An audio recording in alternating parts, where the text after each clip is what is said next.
Okay, well, I'm Virgil Elliott, and some people know who I am. I wrote a book called Traditional Oil Painting. To the best of my memory, and according to my mother's notes, I was about 2 years old. She gave me my first drawing lesson when I was about 2 years old. Her notes said I was 20 months old. That's kind of hard to believe, but that's what she wrote down. You know, she kept notes because I was her first baby, you know. And she bought me a blackboard that was on its own easel. And the neighborhood kids were all, you know, bigger than me and cruel. So she didn't want me to play with them. And she said, stay home and draw today. Don't go out and play with those kids. And so I said, well, I don't know how to draw. And she says, well, it's easy. I'll show you. So I said, well, what should I draw? And she said, how about drawing your teddy bear? You know, that's how young I was. I still had a teddy bear. His name was Brownie. Anyway, she set Brownie up on the table, and I was supposed to draw him, and I'm standing there looking at him and thinking, you know, how do I start? And my mother says, look at your teddy bear and tell me what the biggest shape is. The biggest shape in him. I said, well, I looked at him and I said, it's his body. And she says, well, what shape is it? And I said, oh, it's round. And so her method of teaching was like Socrates. You know, she was asking questions and causing me to figure out the answers and in my own brain, which is, you know, a great way to teach. And so I drew a circle, and it looked sort of like his body. And she says, what's the next biggest shape? I said, well, it's his head. And she says, what shape is that? And I said, oh, it's round. And so I drew another circle, smaller circle on top of the big circle. I'm starting to get the idea. And his ears were round. I didn't have to be prompted to do that. I saw that the ears were round, and so I put two little circles on top of the head. You know, it's a good choice of subject for the first drawing. You know, teddy bear is easy to draw, and it's starting to look like him. And you know, dots for eyes, that was easy enough, and you know, and a bigger dot for a nose. I think his nose was a button that was sewn on this, and he didn't have any arms and legs, and so this was perplexing at first because so far all my shapes that I was drawing had been round, and his arms and legs weren't exactly round; they were more long. And so because I was just a little kid, I did stick arms and stick legs. And what my mother did then was brilliant, really. She said, step back, look at the teddy bear, and look at your drawing, and tell me what's wrong with it. So she gave me the idea there was something wrong with it, but she left it to me to figure it out. And that's really a good teaching method. And so I stepped back and looked critically at my teddy bear and at my drawing, of course, but I said, I've got his arms and legs too skinny. And she says, well, what do you think you should do? You know how to fix it? And I thought about it for a few seconds. I said, okay. And I made sausage shapes, which were like modified circles. And that's what the shapes really were. And by golly, it looked like him, you know, to me at the time. And I was thrilled. And if this had been a cartoon, there would be a balloon over my head with a big light bulb going off, you know. And so from then on, I was obsessed with drawing, and I wanted to draw everything. I was drawing my kitty cat. I was drawing just about everything I laid my eyes on and trying to understand. And all through school, I got in a lot of trouble because I drew pictures all day, every day, because I learned to draw before I learned to write. And if I had an instrument in my hand that would make a mark, and pencil, and or pencil or crayon or anything, and a piece of paper in front of me, it was just a reflex with me. I was drawing. And the teachers didn't understand. They thought that I wasn't paying attention. Actually, I was paying attention. My hand was drawing, but my brain was still listening to the lessons. And from drawing, I had developed a fairly photographic memory, because I was in the habit of memorizing what something looked like so that I could draw it later. And I thought at that time that that's the way all artists worked. So I could pay attention to what was going on in class. Now they call it multitasking. And I could draw at the same time. And when it was time to take the test, if I read the book, whatever the lesson was in the book, it was like taking the test with the book open in front of me, because I remembered what the words looked like on the page. When I got out of high school, I dropped out. I didn't finish high school. I skipped school a lot, and so I went in the Army. I mean, they had the draft in those days, and so I figured I better get that out of the way as soon as I could. And so I spent 3 years in the Army. And while I was in the Army, stationed in Germany, they had the USO had sponsored an American art instructor to teach an art class on the base where I was stationed in Mannheim, Germany. And it was a class held in the evening, and I was free in the evenings after the day's work was over, so I took this guy's class. And I was a good draftsman already by the time I got there, and I could paint, not too bad, not as good as I can now. But in that class, I made great strides. And the man's name was Ken. I didn't even know his last name at the time. Since then, somebody has helped me figure out who he was, and I think his name was Ken Waisman. And so far as I know, he's still alive, and he's a producer of Broadway shows in New York City. He is or was. He's a few years older than me, so he's probably retired right now. But he was a good teacher, whoever he was, and I'd love to give him credit for having taught me. And what he did, his method that he taught, was he said, we have tonight this model in this pose, only tonight. So if you want to end up with something that you're happy with, don't waste any time. Start with large piles of paint on your palette, large paint brushes, and just block everything in. Block the big shapes of color in without any detail. Get the whole canvas covered with paint, and then look at those shapes and make sure that they're the right size and shape in relationship to one another. Make the corrections you need in that regard, and then you can develop those shapes. But you won't have time to put in a lot of detail. So if you've got time to do detail at all, just put in the most important ones, because you won't have time to do more than that. And that's all he did really, was set up that situation. But it just worked really well for me. I took to it like a duck to water, and partially because I was already pretty good at drawing, because I'd been drawing already for about 16 years, 15 or 16 years, and I made great strides in my painting ability in that class.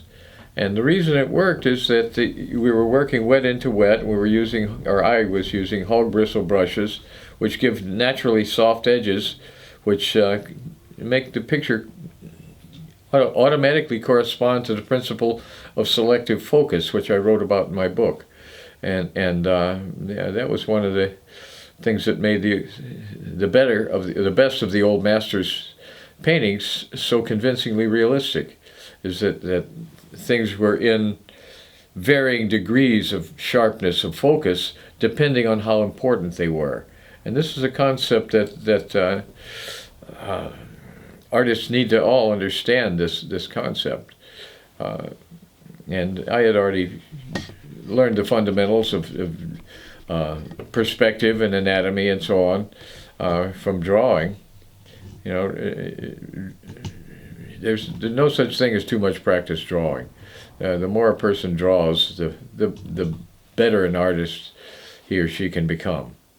No matter how good we are, we can always get better. And practice drawing will give you more progress, more advancement per unit of time invested than painting will, in my experience. You've got more problems to solve all at once. You've got color, you've got the physical handling of the paintbrushes and the paints themselves.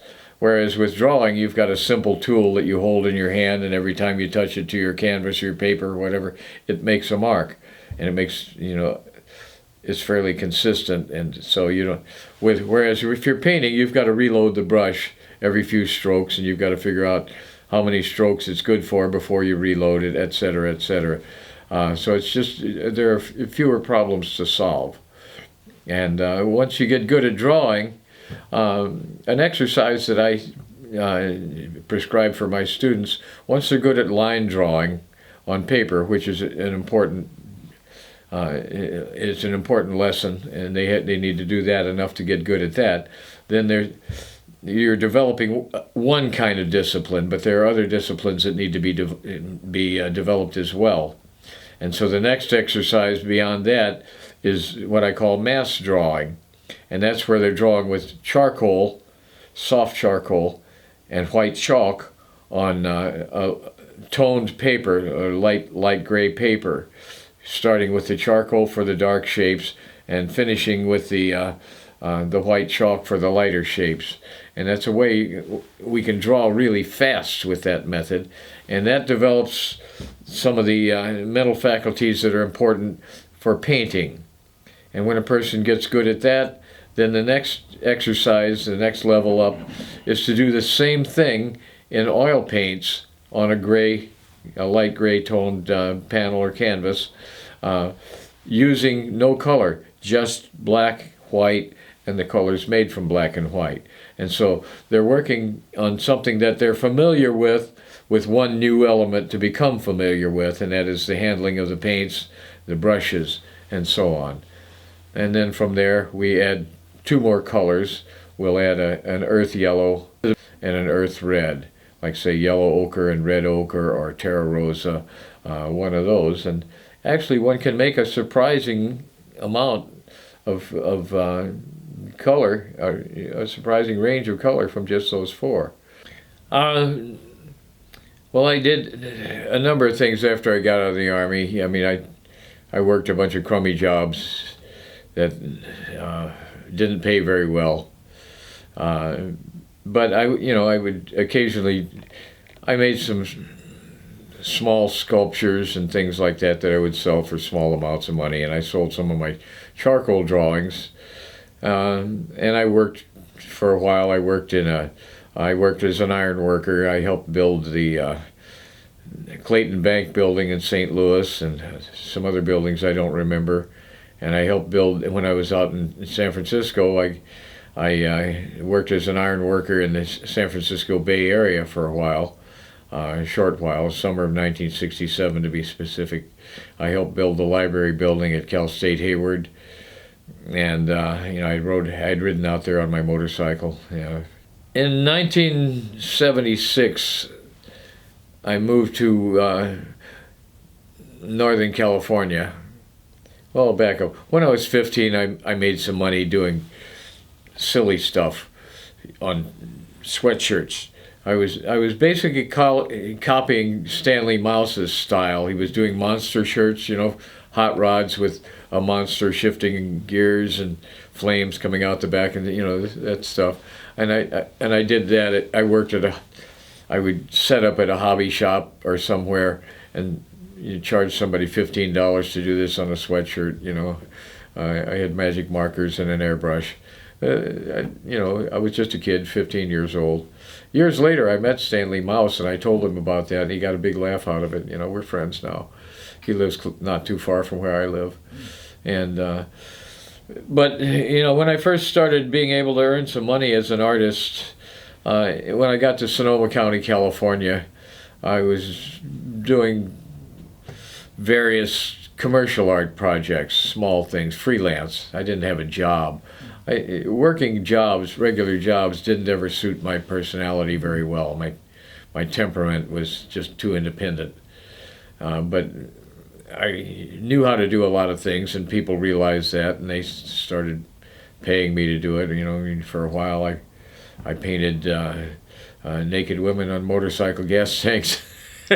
for quick, easy money when I was new in that area and needed money to, to move out of my brother's little house that he was living in, because I was sleeping on his couch and he had a new girlfriend, and I knew I had to get out of the way because I was interfering with his honeymoon. And so I took my guitar down to the local coffee shop and coffee house and auditioned and got hired to play there. And so I started making money playing the guitar, a little bit of money playing the guitar, not a lot of money, but I didn't need a lot of money then. I didn't have any kids or dog or anyone to support. So, I had frugal lifestyle, and I made money as I was truing motorcycle wheels for a local motorcycle shop. I'm versatile. I know how to do a lot of different things. But I started entering art shows. Around 1978, I started getting commissions to make paintings that hang on walls, and one thing led to another, and so I started entering art shows, art competitions around 1982. I joined art groups to meet other artists. And these art groups would have competitions, and I would enter the competitions with paintings I'd done with that purpose in mind. Started winning awards, and then people would ask me if I would teach, if they would like to teach art in their private gallery, and I agreed to do that. And one thing led to another, but and I was teaching art at a private gallery in Petaluma, California. I had about 12 students, I guess it was, and one day they asked me, "What book can you recommend that has all the information in it that you're teaching us in your class?" And I told them, I said, "Well, there are a lot of books out there that have information in them, and some of which is useful, but I can't recommend any of them wholeheartedly without some reservations, because they all have some things in it that I don't think are right. They're mistaken about some things, or they're incomplete, or some of the information has been superseded by newer discoveries, and none of them have everything in it that I'm teaching you." And they said, as if they had rehearsed this before I got there, in unison, they go, "Then you have to write one." And I realized, oh, I do, you're right, because I remember that promise I made for myself in 1968, that I would do something to change that system, and to go against the direction of academia at the way it was when I had gone to college in the middle and late 60s. And so that's when I got started writing my book. And my career as an artist, it had its ups and downs. I mean, the art market is not consistent and it's not reliable. In commercial art, maybe more so than in what they call fine art. But I've had periods of pretty good prosperity. I mean, for myself, in the meaning I was able to pay my bills on time and eat and keep gasoline in my vehicles and keep my motorcycle running, and etc. And but there were times when the art market would die. Every recession hits the art market hard, and art galleries go out of business. Collectors, a lot of them stop buying paintings because they're fearful of their own fortunes, and they can do without buying paintings for a while. And that's when I had a side business. I got good at something else, several other things, and so I'm versatile enough that I became good at enough things that people were willing to pay me money to do. So that was how I survived. And also I was getting portrait commissions. Well, when I started doing commission portraits, let's see, the first one I did, I think, was in 1977 or 78,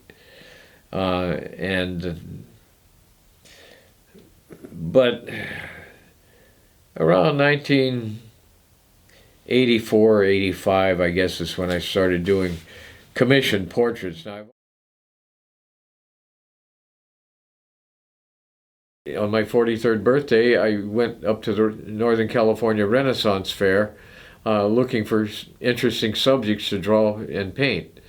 And I was walking up a crowded lane, and I had sketching equipment with me, and a camera, and I heard this beautiful female voice singing, and a guitar playing, accompanying her. I couldn't see where the sound was coming from at first because the crowd was so heavy, but I worked my way through the crowd, following my ears to the sound, and there she was, in this beautiful costume, beautiful blonde woman, singing so beautifully with the voice of an angel, and accompanying herself on this small guitar that she calls a guitarn. And I fell in love with her instantly, and I had the strangest sensation. Even though I had never seen her before, I felt like I'd known her forever, and I had this overwhelming impression, that's my wife. I realized I'm going to have to convince her of this somehow.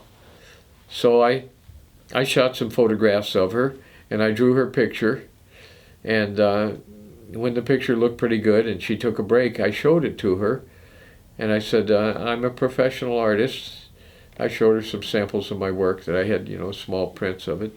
And I said, I realize you probably hear this from 100 guys a day who have ulterior motives. I said, but I really am a professional artist, and I would like to paint your picture, and I would pay you to pose for me in my studio in your costume with your guitar, because I want to paint your picture. And she agreed. And to make a long story a little bit shorter, we worked on the picture for about 9 weeks. And at first I didn't know whether she was married or anything, so I made no overtures whatsoever. I was strictly a professional and conducting myself like a gentleman and paying her well for her time. She lived about 60 miles away from me, so it was quite a commute. And so, I was making sure she got enough money to make it worth traveling that far. And we worked long hours most days, and sometimes 6-7 days a week, 10, 11, 12 hours a day. So we spent a lot of time together, and we did a lot of talking, and I discovered that she had been recently divorced. And so I thought, okay, so that's a good thing, but I didn't know how she felt about me. So I kept my feelings to myself, and, I'd buy her lunch and we'd talk, but I didn't want to scare her off before I finished the picture. I didn't want to make her uncomfortable in my presence, so I continued to be, completely on the up and up didn't make any moves on her. But secretly, in my mind, I was trying out what I call artist voodoo. Didn't know for sure if it would work, but I thought it's worth a try. Now, what I know, I'm science-minded, but I realize that science does not understand everything. There are things going on in the universe, I'm sure, that science has not yet figured out. And I know people from Louisiana, and they tell me that the voodoo cults down there work spells that do work on each other. They work on people who believe in the voodoo. So I thought, well, I got nothing to lose. I'm going to try this. So what I was doing was I was putting intense mental concentration into one thought with every brushstroke without making any outward indications. This will make this woman be my wife. This will make this woman be my wife. And when she would be brushing her hair, she'd lose a few hairs, and I'd find them after she left, and I'd pin them to my drawing table, put them together, and figure, maybe that's part of the voodoo. I don't know how that stuff works exactly, but I thought the picture was finished at one point, and I said, well, I think this picture is finished. And this is what gave me the idea that she was starting to have some feelings for me. She says, I think if you worked on it a little longer, you could make it even better. So I'm thinking, there's something going on here. Maybe this artist voodoo stuff is working,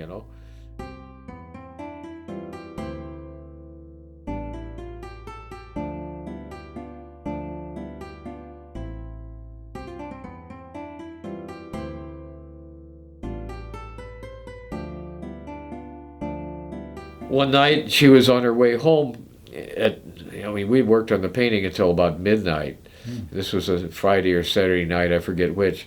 And she had this camper van, an old Dodge. Top speed was maybe 55 miles an hour. And she's going home, and she got rear-ended by a drunk who was going 100 miles an hour or something like that. So she wasn't very far from my house when she got hit.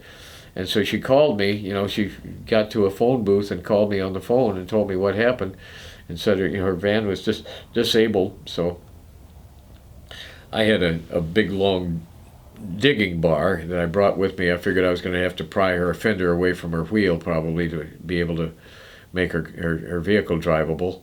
And so I went and rescued her. And, I got her van drivable, and I drove it to the parking lot of the nearest business, and just parked it there to leave it temporarily until I could get it back to my house. And I was helping her out of it. She had hit her knee on the steering column, so she couldn't put any weight on that leg. So I'm helping her, carrying her, and she says, jokingly, she says, "I just pulled this to get you to put your arm around me," so. And so the feelings were out in the open then. I said, "Oh, you could have accomplished that much more simply," And so I took her back to my house and took care of her, and so we both knew how each other felt about each other then, and so we got engaged, and a few months later we got married, and she's still with me 38 years later. So I figured the artist voodoo must have worked.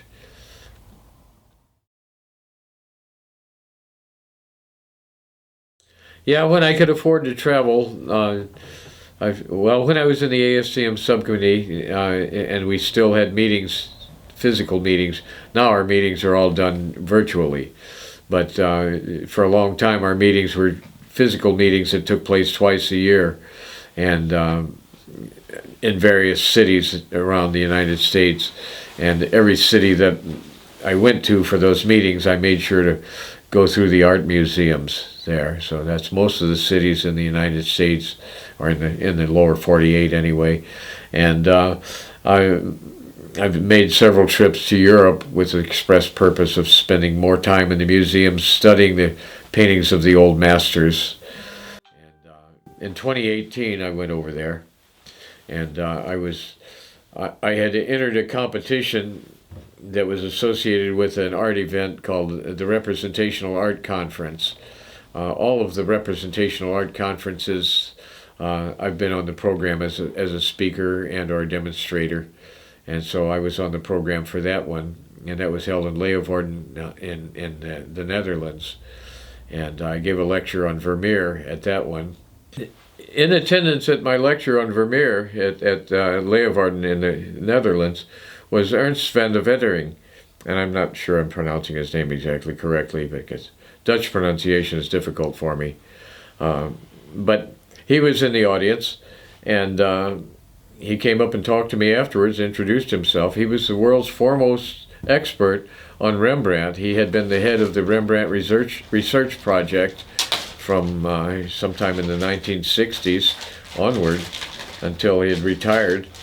And he and I became friends. I gave him a copy of my book, and I had already read his book on Rembrandt, the first one, Rembrandt, the Artist at Work. And he's the man who directed the reconstruction of Rembrandt's studio in Amsterdam. And he took me and a few other artists through there and explained everything in the building.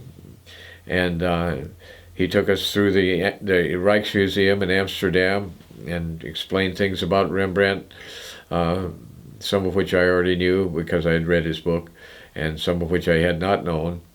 But I'm, proud to say that we became friends. He invited me for dinner at his house, and we had some long conversations.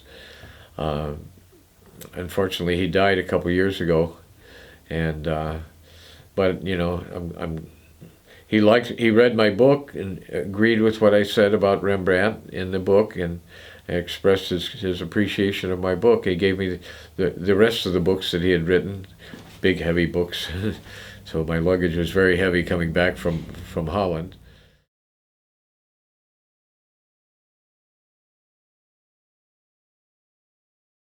I was trying to be a comic book artist, and I was emulating the drawing styles of the artists that did that really well. And I was pretty good, and I figured I'd either be a comic book artist or maybe somebody like Norman Rockwell.